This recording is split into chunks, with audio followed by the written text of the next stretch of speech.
سلام. میخواستم یه چند تا نکته رو بگم. یکی این که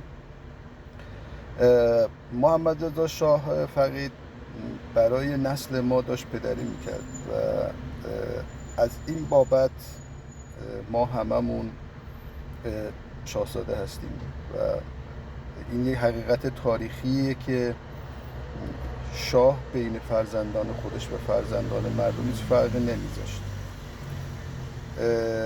واقعیت اینه که اینو باید مردم ایران توی خاطراتشون حتما اینو ثبت و ضبطش بکنن. نکته دوم اینه که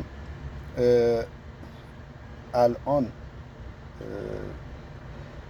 شما فکر میکنید مردم غزه کاسه دستشون گرفتن و میگن که خوب شد جنگیدیم.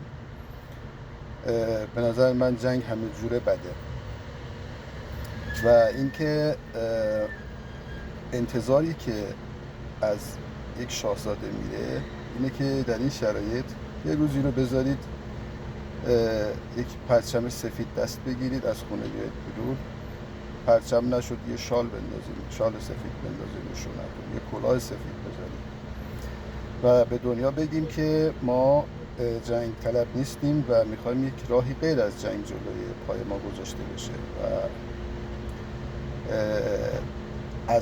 و این میشه صلح درونی ما و این صلح رو ما تبدیل میکنیم به جهان آزاد و ما واقعا ملت بزرگی هستیم. وقتتون رو گرفتم. اگر موافق هستید لایک کنید، ممنون میشم.